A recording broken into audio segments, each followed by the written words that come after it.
చాలా మందిని ఏజ్ అడితే స్వీట్ 15 అంటారు, 16 అంటారు. సో మీ movie 16th release.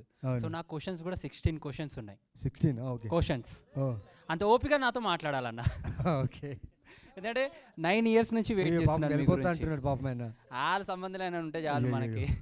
First question director గారికి. వైజాగ్లో లాస్ట్ 1 yearలో 8 హత్యలు జరిగాయి, సీరియల్ కిల్లింగ్స్. మీ స్టేషన్లో రీసెంట్గా మిస్సింగ్ కేసు ఏదైనా రిజిస్టర్ అయిందా? ఒక్క పిల్ల కనిపించట్లేదు సార్, అందుకే కంప్లైంట్ ఇద్దామని.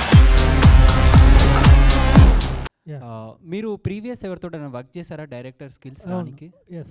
Extraordinary sir. మీరు మెయిన్లీ ముగ్గురికి థ్యాంక్స్ చెప్పాలన్న. ఒకటి డైరెక్టర్కి, రెండోది ఎడిటర్కి, మూడోది డిఓపి. మీ ఇన్ని మూవీస్లో సిగ్నేచర్ బీజిఎం అంటే సిగ్నేచర్ షాట్స్ పడలే. ఈ మూవీలో ఒక ఎక్స్ట్రాడినరీ సిగ్నేచర్ షాట్స్ పడ్డాయి అన్న. ఎలివేషన్ షాట్స్ మామూలుగా లేవన్నా.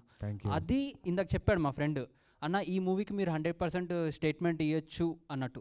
అందుకే మావాడు అన్నాడు ఆ షార్ట్స్ ఉన్నాయని. కాబట్టి ఆ డేర్గా ఆ షార్ట్స్ అయితే ఎక్స్ట్రాడినరీ. నా పర్సనల్ రిక్వెస్ట్గా డిఓపి గారు ఇక్కడ లేరు, ఆ డిఓపికి అండ్ ఎడిటర్కి నా హార్ట్ఫుల్ థ్యాంక్స్. అండ్ మా డైరెక్టర్కి, మా నవీన్ అన్నకి ఇంత మంచి కథ తీసుకొచ్చినందుకు. Thank you. Come to the hot seat brother, because hero director ఇక్కడ ఉన్నారు, బట్ నువ్వు డిఓపి ప్లస్ ఎడిటర్ని మెన్షన్ చేసావు కదా. Thank you for recognizing our technicians of the film. Thank you. Please come here.